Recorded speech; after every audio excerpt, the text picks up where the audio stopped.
전서 후서의 말씀을 읽어가고 있습니다. 이 데살로니가 교회는 사도행전 11장에 보면은 바울과 그 팀들이 들어가서 그 지역에 있던 제자 야손을 만나고 그러면서 기브인과 헬라인들이 돌아오면서 세워진 교회가 되어지겠죠. 그래서 이 교회가 온 지역에 소문이 날 만큼 그렇게 세워진 그런 교회였습니다. 그런데 이 교회 안에도 이상한 것이 들어와 가지고 거기에 대해서 바울이 내용을 적어서 보낸 편지가 데살로니가 전서 후서가 되어지겠습니다. 오늘 시대마다 일어나는 심각한 문제들 그렇게 제목이 나왔는데요. 초대교회도 그랬고 지금도 그렇고 이런 문제들이 일어나고 있습니다. 왜 우리가 복음만 말해야 되는지, 복음을 우리가 붙잡아야 되는지, 복음으로 각인뿌리 체질이 되어져야 되는지 그 이유를 또 밝혀주는 또 말씀이 되어지겠습니다. 여러분과 제가 오늘 또 언약을 회복하고 영적인 힘을 얻고 하나님의 나라가 이루어지는데 서인은 정인으로 세워져 가셔야 되겠습니다. 자, 그러면 우리가 항상 해야 되는 게 있습니다. 그 중에 첫째가 복음 24가 되어지는 것이죠. 여러분과 제가 복음을 받았다, 복음을 깨달았다. 이거는 은혜로 사실은 되어진 것이거든요. 여러분의 노력으로 되어진 것이 아니고 여러분의 수고로 되어진 것이 아닙니다. 여러분이 열심히 교회를 다녔기 때문에 되어진 것도 아닙니다. 하나님의 은혜로 되어진 것이거든요. 여러분과 저는 복음이 이해가 되는데 안 믿는 사람은 복음이 이해가 안 되잖아요. 아니 그게 뭐 대수냐. 아니 사람이 성공을 해야지. 아니 사람이 출세를 해야지. 아니 사람이 돈이 많아야지. 아니면 명예를 얻어야지. 그까지 복음이 뭐 그래 대수라고 그렇게 이야기하느냐. 지금도 불신자는 그렇게 생각을 하고 있습니다. 그런데 여러분들은 복음이 은혜로 깨달아졌는데 그게 아닌 게 발견이 되어졌죠. 어떤 사람도 복음이 아니면 저주와 재앙에서 빠져나올 수가 없는 겁니다.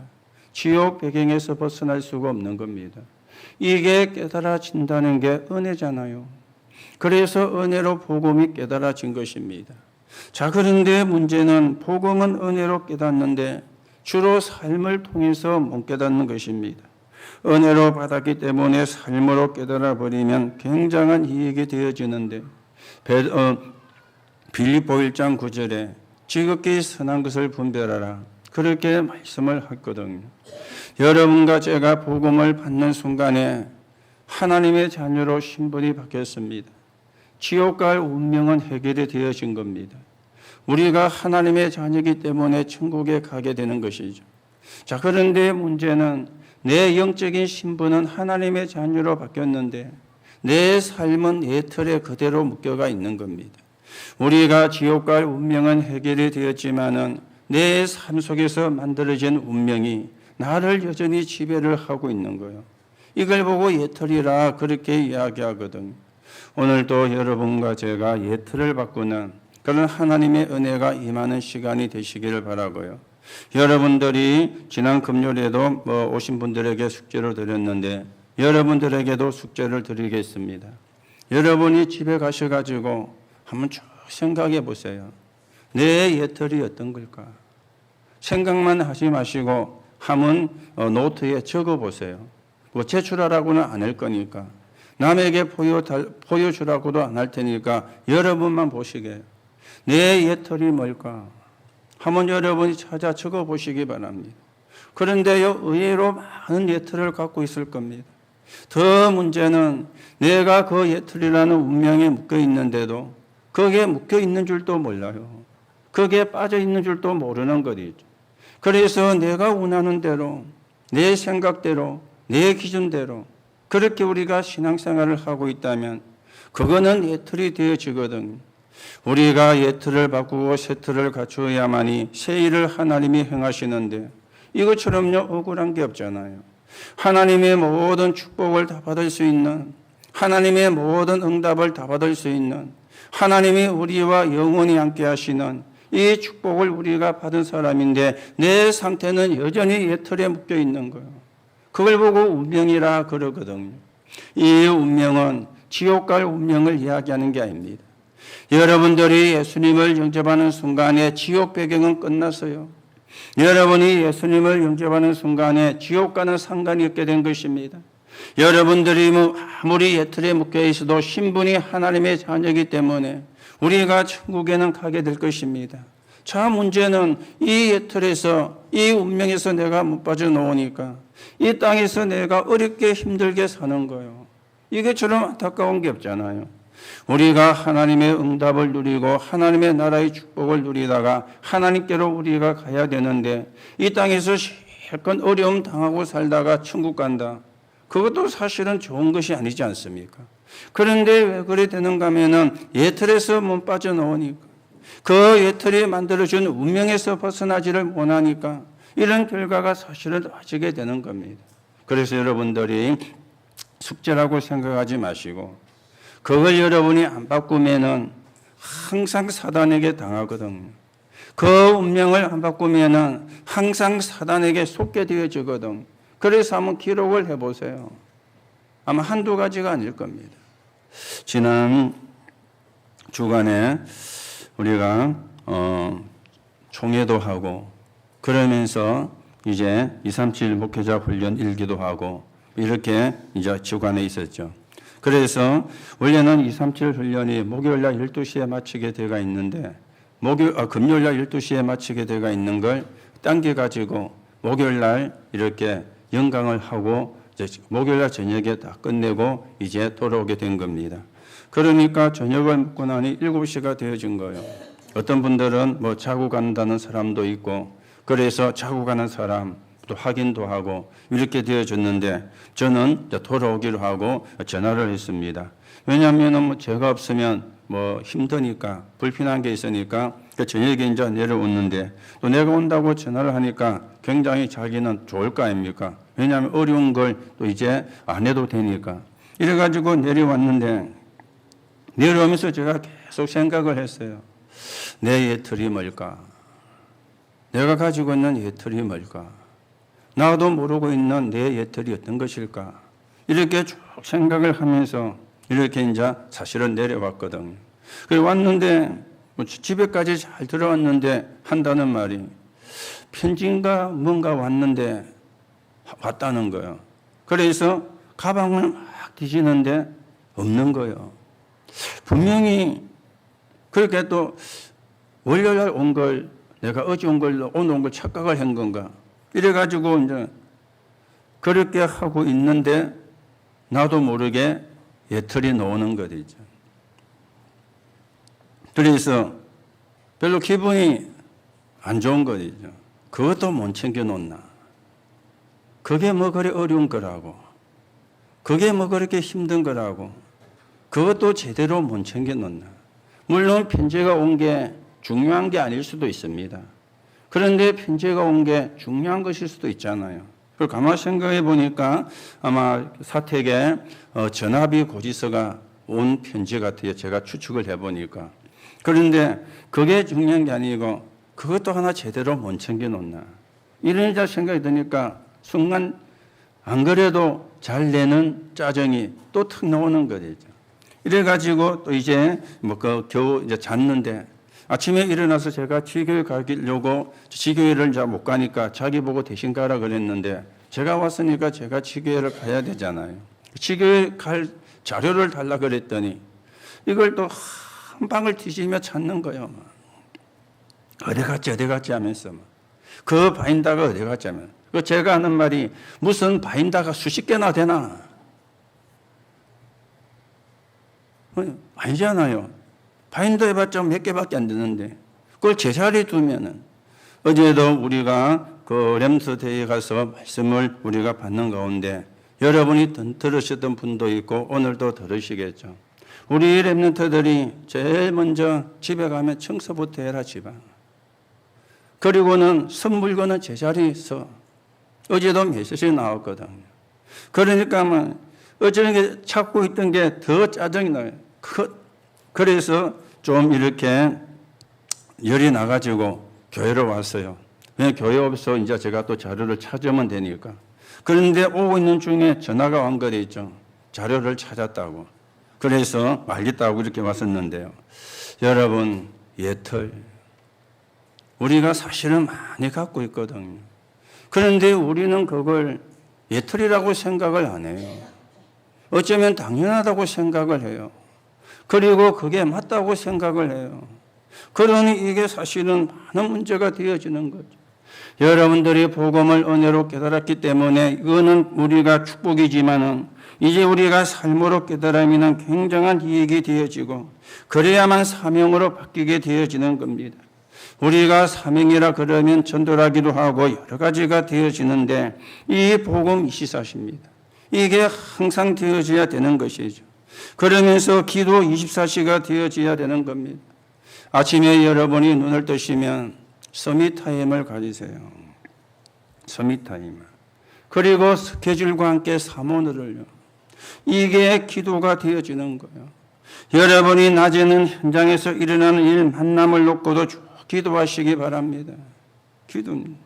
그리고 밤에는 메시지를 정리하면서 메시지를 또 정리하시고 메시지를 듣는 그런 시간이. 과학자들이 이야기를 했잖아요. 잠들기 전에 30분. 그리고 일어나기 전에 30분. 그 시간이 굉장히 뇌에 중요한 시간이다. 굉장히 뇌에 영향을 주는 시간이고 뇌에 각인이 되는 시간이다. 여러분들이 말하는 거, 여러분들이 듣는 거, 여러분들이 보는 거 전부 다 뇌에 각인되어집니다. 우리가 모르고 있을 뿐이지 전부 다 각인이 되어져요.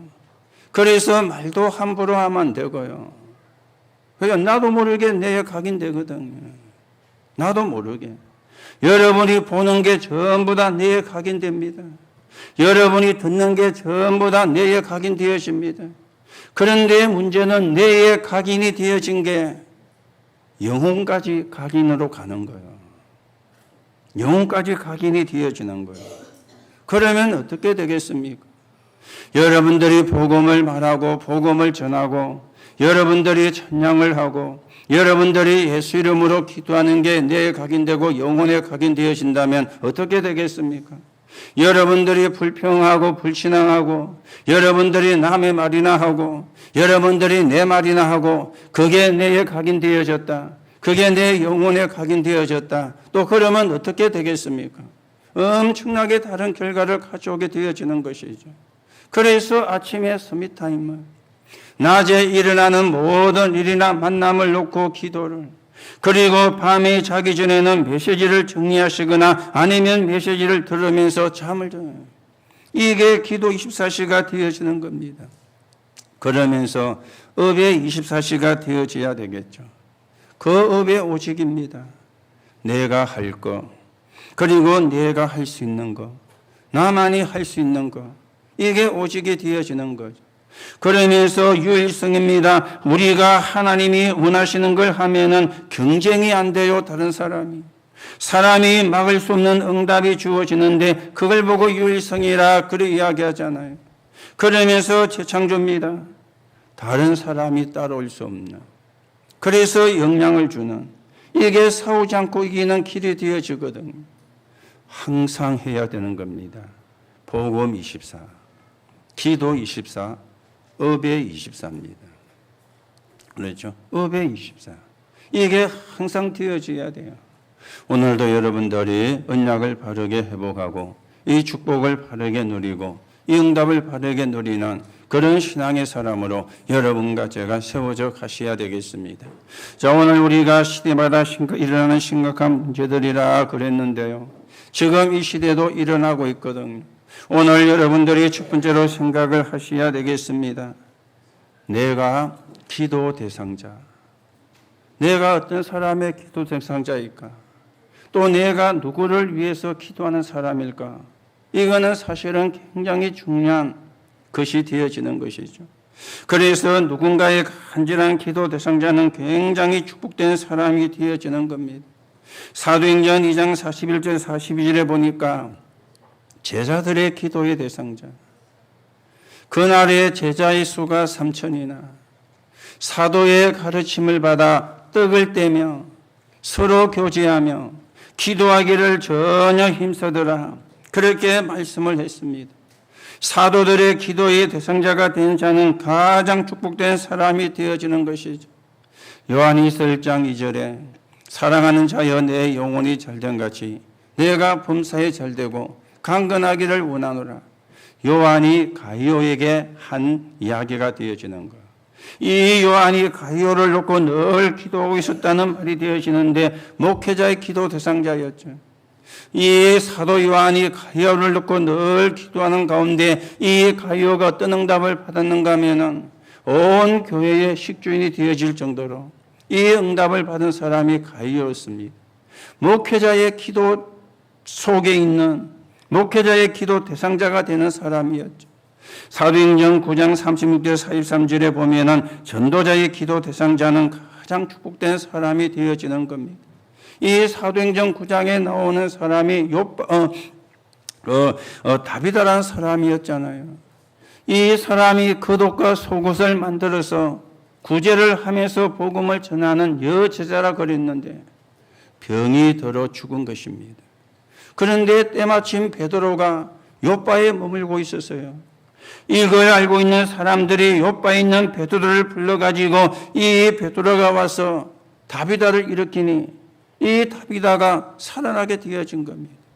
전도자의 기도 속에, 목회자의 기도 속에, 그리고 제자들의 기도 속에 있는 대상자는 축복을 받은 사람인 것이죠. 오늘도 여러분들이 이 축복을 누리고요. 여러분도 놓고 기도하셔야 됩니다. 누구를 놓고 기도하셔야 되느냐? 렘넌트를 놓고, 후대를 놓고, 우리의 후대가, 우리의 렘넌트가 정말 시대를 살리는 사람으로 커갈 수 있도록 여러분과 제가 기도를 하셔야 되는 거예요. 여러분과 저는 대통령이 될 수 있는 길은 사실은 없습니다. 그렇잖아요. 물론 될 수도 있겠지만은, 그러나 우리 후대는 될 수 있는 가능성이 있거든. 여러분과 제가 살아가는 시간보다도 우리의 후대가 살아갈 시간이 더 많기 때문에 우리의 후대를 통해서 하나님이 어떻게 역사하시지는 아무도 알 수가 없습니다. 그래서 여러분들이 후대를 놓고 여러분의 기도 속에 우리의 후대가, 여러분의 기도 속에 우리의 렘넌트가 있어야 되는 거예요. 이거는 우리의 자녀만을 위해서가 아닙니다. 여러분의 자녀만을 위해서 한다면 그거는 하나님과 안 맞는 계획이죠. 여러분이 기도하는 후대 속에 여러분의 자녀도 포함이 되는 것이지 여러분의 자녀만 생각한다. 그거는 하나님과 안 맞는 것이거든요. 하나님의 관심이 렘넌트에게 있잖아요. 하나님의 계획이 렘넌트에게 있잖아요. 그렇다면 여러분이 렘넌트를 위해서 기도한다. 이거는 좋은 게 아니거든요. 누군가의 기도 대상자, 가장 축복된 사람이 되어지는 것이죠. 오늘 성경에 보니까 바울에게도 기도 대상자가 있었습니다. 1장 3절에 보니까 형제들아 우리가 너희를 위하여 항상 하나님께 감사할지니, 바울이 항상 기도하게 되는 대상자가 있었다 그 말이죠. 그게 하나가 데살로니가 교회였어요. 그 중에 하나가 데살로니가 교회의 성도였다 그 말이죠. 오늘 4절에 보니까 그러므로 너희가 견디고 있는 모든 박해와 환난 중에서 너희 인내와 믿음으로 말미암아 하나님의 여러 교회에서 우리가 친히 자랑하노라. 바울은 환난과 핍박 중에 있는, 그러면서 믿음을 지키는 사람들을 위해서 기도한 것입니다. 믿음을 지키는 사람들을 위해서. 그러면서 1장 5절에 이는 우리 하나님의 공의로운 심판의 표요 너희로 하여금 하나님 나라에 합당한 자로 여김을 받게 하려 함이니, 하나님의 나라를 위한 사람들을 놓고 바울이 기도를 한 것입니다. 하나님의 나라를 이루어야 되기 때문에. 그러면서 6절 이하에 보면은 너희로 환난을 받게 하는 자들에게는, 지금 마지막 날에 주의 영광의 자리에 설 사람을 위해서 바울은 기도를 하고 있었던 것입니다. 오늘 여러분들이 누구의 기도 대상자가 되어지는가? 여러분들이 누구를 놓고 기도를 하고 있는가? 한번 쭉 생각을 해보시고요. 하나님과 방향을 맞추는, 또 하나님의 인도를 받는 그런 응답들을 저와 여러분이 누려 가셔야 되겠습니다. 그래서 하나님의 축복의 시간표 속에 있는 사람은 전부 다 응답을 누렸습니다. 마태복음 16장 13절에 20절에 보니까 그리스도의 비밀을 깨달은 사람들을 통해서 하나님이 시대를 살린 거예요. 마태복음 28장 16절 20절에 보니까 세계 복음화의 언약을 깨달은 사람을 통해서 하나님은 시대를 살렸던 것입니다. 사도행전 1장 1절에서 8절 갈보리산 감람산 마가다락방 이 언약을 붙잡은 사람들을 통해서 하나님은 세계를 복음하셨는데 오늘도 여러분들이 하나님의 관심의 사람이요, 여러분들이 또 목회자의 전도자의 기도 속에 있는 사람이요, 여러분 자신도 믿음의 가족을 놓고 기도하시고 후대를 놓고 기도하시고 렘넌트를 놓고 기도하시는 가운데 하나님의 계획을 이루어나가는 그런 언약의 사람으로 저와 여러분이 세워져 가셔야 되겠습니다. 자, 그런데요, 두 번째로 생각을 하셔야 되겠죠. 시대마다 사단이 주는 심각한 문제가 있은 거예요. 지금 이걸 알고 바울이 편지를 보낸 거거든. 오늘 초대교회 안에서 데살로니가 교회 안에서 예수 그리스도의 재림에 관한 문제가 일어났습니다. 사도행전 1장 11절에 갈릴리 사람들아 너희가 어찌하여 하늘을 쳐다보느냐 하늘로 올리우신 이 예수는 너희가 본 그대로 다시 오시리라. 이 말을 천사가 제자들에게 믿음의 사람들에게 고지를 해 주었거든요. 자, 이것 때문에 어떤 게 일어나게 되었는가 하면 임박한 종말론이라는 게 일어나게 된 것입니다.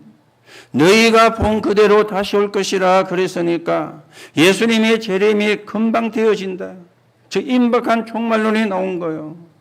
그러니까 일할 필요도 없고 공부할 필요도 없고 학교 갈 필요도 없고 아니 예수님이 재림하면 다 끝나는 것인데 직장 갈 필요도 없고 이런 지금 상황이 되어진 것입니다. 성경은 그걸 말하는 게 아닌데요. 복음이 이해가 덜 되고 복음을 제대로 깨닫지를 못하니까 이런 부분에 문제가 생겨지게 되어진 것입니다. 지금도 시대마다 잘못된 종말론이 일어나고 있죠. 미국에서는 윌리엄 밀리라는 사람이 재림 날짜를 이야기를 했어요. 1843년에 예수님이 재림한다. 이렇게 이야기를 하다가 수정을 했습니다. 1844년 10월 20일로 재림 날짜를 변경을 했어요. 1843년으로 했다가 그런데 예수님이 재림을 안 하거든요. 이분이 뭐라고 이야기를 했는가 하면은 예수님이 재림하시다가 다시 올라가시면서 안식일을 지키라 그랬다. 이래가 만들어진 게 그리스도 재림교회입니다. 이래가지고 만들어진 게 제7일 안식일 예수 재림교회입니다. 이게 윌리엄 밀리라는 사람이 만드는 안식교거든요. 지금도 이 단체는 우리나라에도 있고 우리가 있는 지역에도 있습니다. 재림을 가지고 이야기하다가 우리나라에서도 이장림 목사라는 사람이 1992년 10월 28일 예수님이 재림을 한다. 이래가지고 온 나라를 어렵게 만드는 그런 시절도 있었습니다. 자, 문제는요, 이 사람 혼자만 그 환상을 본 게 아니에요. 많은 사람이 그 환상을 본 거예요. 기도하는 가운데 환상 속에 1992년 10월 28일 이 날짜가 환상 속에 보인 거예요. 그러니 한 명이 봤으면 신뢰가 안 될 수도 있는데 나도 봤다, 너도 봤다, 봤다는 사람이 여러 명이 나오다 보니까 거기에 힘이 쏠릴 수밖에 없잖아요. 이래가지고 한때 굉장히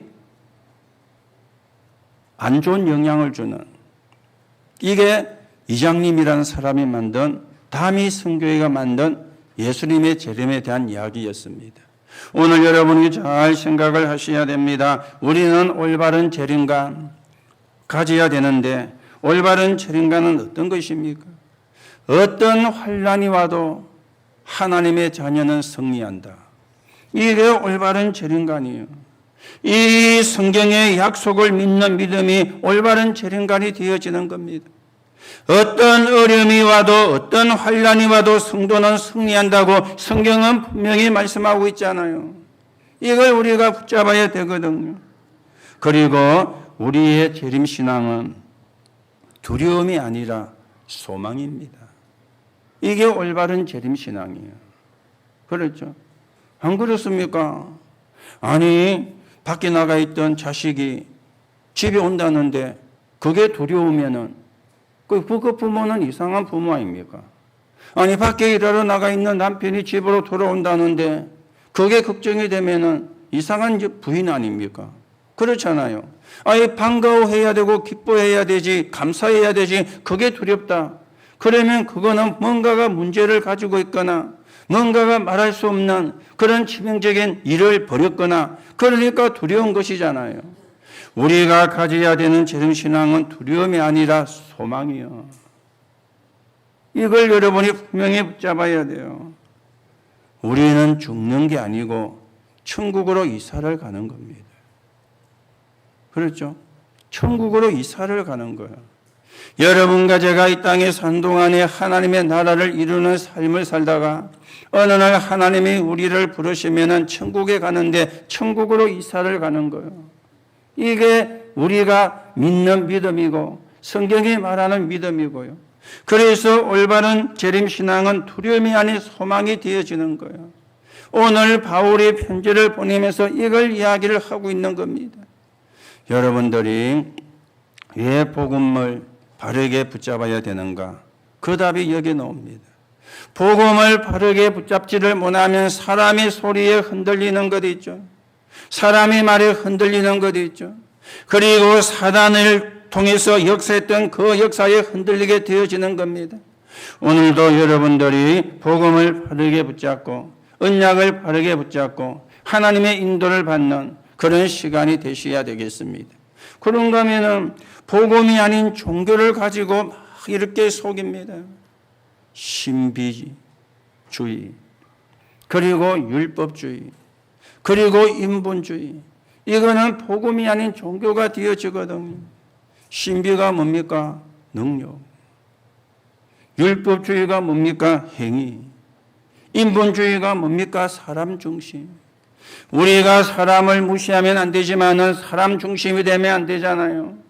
우리가 행위가 깨끗하면 좋지만은 행위로 구원받는 게 아니잖아요. 성경에는 신비한 능력도 나타나고 있지만 그러나 신비주의가 되어지면 안 되는 겁니다. 이 신비와 율법과 인본주의가 복음보다 앞서게 되어지면은 복음으로 가장한 종교가 되어지거든요. 그러면서 복음만 희미하게 만드는 겁니다. 복음만 희미하게 되도록 역사를 하는 겁니다. 그 결과로 교회가 문을 닫고 교회가 부도가 나고 교회가 폐쇄가 되고 있는 이런 상황이 오게 되어진 것입니다. 그런데 더 문제가 되어지는 게 있습니다. 사단 숭배하는 종교요. 사단 숭배하는 종교요. 그 중에 가장 그 영향을 가진 게 3단체가 되어지겠죠. 이 3단체는 네피림을 지렛대로 쓰는 겁니다. 그래서 접신운동을 하게 하는 거예요. 접신운동이란 말이 무슨 말인지 아시죠? 귀신 들리게 만드는 거예요. 이게 3단체가 하는 것이거든. 이 네피림을 지렛대로 해가지고 완전 문화, 음악, 영화 이걸 전부 다 잡아가 영향을 주는 겁니다. 아니 귀신 들린 사람을 내보내니까 영향을 줄 수밖에 없잖아요. 여러분도 아시죠? 송가인이라는 가수요. 그렇죠? 이 사람이 요새 대세가 되어가지고 TV도 자주 나오고 뭐 행사에 불려댕기는데 얼마나 많은 데서 이 사람을 부르는지 하루에 차 기름을 만땅을 3번 한대요. 그러면 얼마나 많이 뛰는지 아시겠죠? 얼마나 많은 거리를 오고 가는지 아시겠죠? 그렇죠? 우리가 여기서 기름 만땅을 넣으면 서울 가면 조금 남아요. 그런데 하루에 기름을 만땅을 3번을 한대요. 얼마나 많은데 그 사람을 초청한다는 이야기가 되어지겠죠. 그런데 아십니까? 그분의 엄마가 무속인입니다. 노무현 대통령 자살하고 난 뒤에 식긴 굿을 해준 사람이 그 사람이에요. 그게 송가인 엄마입니다. 이게 이제 전부 다 네피림 아닙니까? 사람들은 그것도 모르고 노래는 하기는 잘하던데요. 그게 그 사람의 배경도 모르고 어느 날 심각한 영적인 문제가 들어오는 그런 상황도 일어나게 되어지겠죠. 그래서 왜 송가인이냐 물었더니 송자가 자기 엄마 성이 송씨라서 송가인 한 줄 알았더니 그게 아니고 영어로 SONG 송 노래잖아요. 거기서 송을 딴 거예요.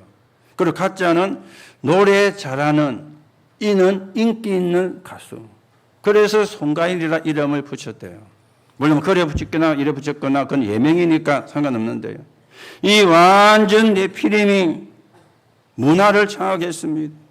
그리고는요 미디어를 장악을 한 거예요. 3차 산업. 그리고 경제가 여기로 쏠리죠. 여러분이 아시는 것처럼 빌 게이츠가 42조나 기부금을 냈습니다. 여러분과 저는 이야기나 하지 꿈에도 보지도 못할 돈이죠. 42조. 42만 원이 아니고. 페이스북을 만들었는데 그 페이스북의 가치가 402조라. 이게 전부 다 3단체거든요. 네피림을 지렛대로 삼아가지고. 그런가 하면은 인력을 지렛대로 삼은 겁니다. 명상운동. 그렇죠.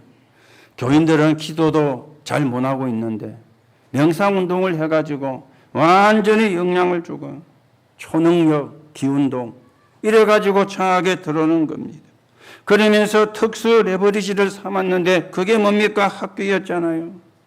학교에서 인재를 찾는 학생에게도 장학금을 주고 학교에도 장학금을 내니까 7월 사람이 어디 있습니까?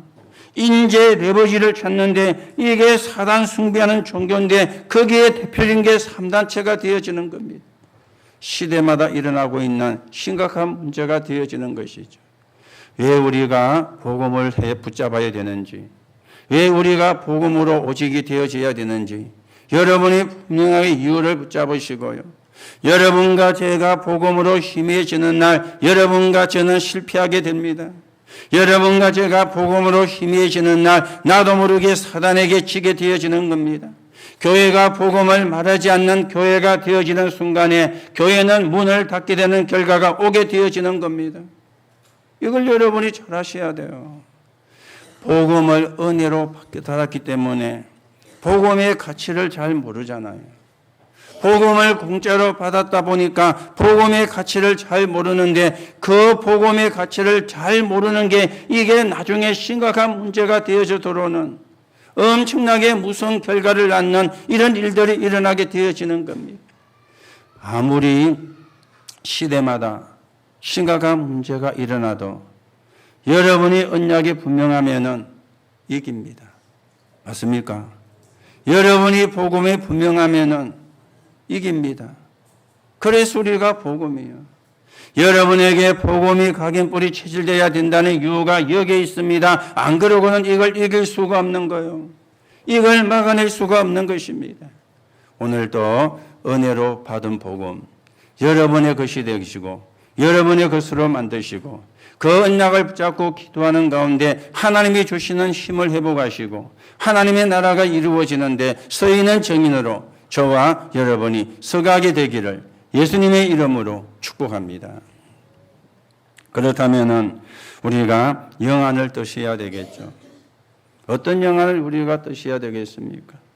모든 사람을 복음 전하는 도구로. 그걸 보고 지렛대라 그러죠. 그래서 레버리지라 그럽니다. 모든 사람을 복음 전하는 도구로. 모든 것을 세상을 살리는 복음의 그릇으로 준비. 베셀이라 그러죠. 그리고 모든 일을 가지고 복음 전하는 도구로 해서 세상을 변화시키고 치유하는 트랜스미션으로. 이 눈들이 우리가 열려줘야 돼요. 이 눈을 우리가 떠야 되는 거겠죠. 그렇죠.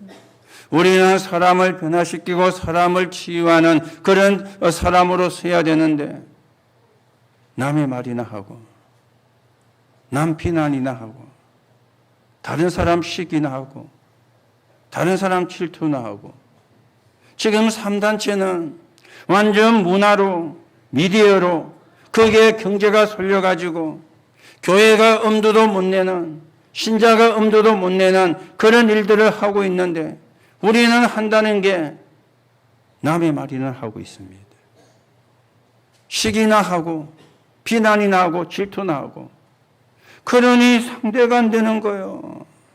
아니 우리가 복음이 없다면 그래도 되는데 복음을 가지고 우리가 그러고 있는 거예요. 이거는 억울한 일 아닙니까?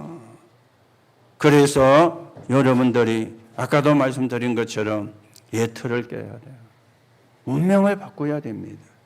남의 말이라는 예틀을 깨야 되는 거예요. 거기서 빠져나와야 되는 겁니다. 다른 사람 비난이 나는 그 운명에서 빠져나와야 되는 겁니다. 우리는 시대를 살려야 되는 사람이고요. 세계를 복음해야 되는 사람인데 우리가 그 예틀에서 그 운명에서 우리가 빠져나와서 새 틀을 갖추면 하나님이 새 일을 행하시는 거예요. 새 일은 제가 행하는 게 아닙니다. 새 일은 여러분이 행하는 게 아닙니다. 하나님이 행하시는 거잖아요. 오늘도 예틀에서 빠져나와서 새 틀을 갖추고 하나님이 행하시는 새 일을 보면서 세계복음화에 쓰임받는 그런 저와 여러분이 되어져야 되겠습니다. 그러면서 모든 상과 업은 작품으로 노바디죠. 아무나 할 수 없는 그리고 모든 후대와 렘넌트들이 모이고 쉴 수 있는 플랫폼으로. 그래서 아까도 말씀드렸죠. 여러분들이 렘넌트를 위해서 기도하시라고. 여러분의 자녀를 놓고 기도하는 것은 당연한 거지만 여러분의 자녀만 놓지 마시고요. 하나님의 관심이 렘넌트에 있잖아요. 시대의 미래가 렘넌트에게 있잖아요. 그래서 렘넌트를 위해서 기도하시는 그 렘넌트가 와서 기도할 수 있는 그리고 친교할 수 있는 플랫폼을 놓고 또 쉴 수 있는 플랫폼을 놓고 그게 하나님과 소통되는 옳은 기도가 되어지는 겁니다. 그러면서 모든 국가에 복음을 전달하는 아우쇼싱 모든 국가에 복음을 전달하는 왜냐하면 모든 나라가 복음이 필요하니까 이 영적인 눈을 우리가 떠야 되는 겁니다. 시대마다 일어나는 사단이 주는 심각한 문제에 속는 자가 아니라 영적인 눈을 뜨고 완전 사단의 역사를 뒤집는 그 언약을 가지고 세계를 살려야 되는 게 그게 하나님의 자녀요. 그게 구원받은 자요. 그 일 때문에 하나님이 여러분과 저를 부른 것입니다. 그래서 오늘도 영적인 눈을 뜨는 어떻게 하면 영적인 눈을 뜨느냐? 인정하면 돼요. 그렇죠? 뭐 그렇게 노력할 게 없습니다. 맞다고 인정하면 돼요. 맞다고 시인하면 돼요. 그리고 결단하면 되는 거예요. 영적인 눈을 뜨기 위해서 눈을 씻거나 비비거나 세수를 다시 하거나 그럴 필요가 없습니다. 시인하면 되는 겁니다. 그렇구나. 그래서 하나님이 나를 불렀구나. 그래서 하나님이 나를 하나님의 자녀로 삼았구나. 인정하면 되는 거예요. 그러면 그 눈은 열려지게 되어 있습니다. 오늘도 저와 여러분이 영적인 눈을 바르게 뜨고 하나님의 나라가 이루어지는데 서 있는 증인으로 세워져 가셔야 되겠습니다. 결론으로 말씀을 드립니다. 저와 여러분이 목표를 분명히 세우셔야 되겠죠. 우리의 목표는 로마서 16장이 목표가 되어집니다. 그 로마서 16장에 보면은 뭐가 나옵니까? 비밀 결사대가 나옵니다. 비밀 결사대가. 로마서 편지의 제일 마지막에 사람들의 이름이 기록이 되었죠. 비밀 결사대에 있던 사람. 그 중에 첫 번째가 베벤이었는데 이 베벤은 바울의 편지를 전달한 사람이었어요. 특히 로마서를. 그렇죠. 그 당시는 교통의 발전도 안 됐는데 더군다나 여자의 몸으로. 그리고 그 편지가 지금처럼 이렇게 조그마한 책으로 되어진 것이 아니고 두루마리로 되어진 것이기 때문에 부피도 큰 겁니다. 이걸 전달을 한 것입니다. 그렇죠. 그걸 전달한 겁니다. 어느 정도 있는가 하면은 고린도에 보낸 편지가 3개였다고 그러는데 1개가 분실이 되어졌어요. 그래서 고린도 전서 후서 2개만 있는데 하나님이 필요 없기 때문에 뺏기게도 할 수가 있겠지만 비밀 결사됩니다. 이게 여러분의 목표입니다. 나는 복음을 위해서 비밀 결사대가, 나는 전도와 선교를 놓고 비밀 결사대가, 나는 교회를 놓고 비밀 결사대가, 이 목표를 놓고 여러분이 기도하시면 돼요. 또 하나는 렘넌트 미니스트리입니다. 완전히 렘넌트를 키우는, 그래서 로마까지 정복했었는데 우리는 237을 정복하는 렘넌트를 키우는 렘넌트 미니스트리입니다. 그러면서 홀리 메이션입니다. 복음 전할 성전. 복음 전할 성전. 그렇죠? 그런데 이게 어렵느냐? 어렵지가 않습니다. 여러분이 영적인 힘을 얻으면 돼요. 어렵지가 않아요. 여러분이 영적인 힘을 얻으면 육신의 힘도 얻으시게 되어 있습니다. 그래서 쉽습니다. 방법으로 하려고 그러면 어렵습니다. 영적인 힘을 얻으시면 육신의 힘도 얻게 되어 있죠. 그러면 쉽습니다. 여러분들이 24를 통해서 복음 24, 기도 24, 업의 24를 통해서 영적인 힘을 얻으시고 그리고 육신의 힘도 얻으시는 가운데 하나님이 여러분을 향한 하나님의 계획이 이루어지고 여러분을 향한 하나님의 계획이 이루어지는데 귀하게 쓰여지는 그런 축복의 사람으로 저와 여러분이 세워져 가게 되기를 예수님의 이름으로 축복합니다. 하나님 은혜를 감사를 드립니다. 우리에게 은혜로 구원을 주시고 하나님의 자녀가 되게 하심을 감사합니다. 오늘도 영적인 힘을 얻고 또 육신적인 힘을 얻어서 시대마다 일어난 심각한 문제에 속지 아니하고 오히려 거기에 복음을 가지고 그 현장을 살리는 정인으로 세워지게 하나님이 축복해 주옵시며 우리의 목표가 비밀결사됩니다. 우리의 목표가 렘넌트 미니스트리입니다. 우리의 목표가 홀리 메이션입니다. 이 축복을 회복하는 이 축복을 가지고 시대를 살리는 237 나라 살리는 정인들이 되게 성령으로 역사해 주옵소서. 그리스도이신 예수님의 이름으로 기도하옵나이다. 아멘.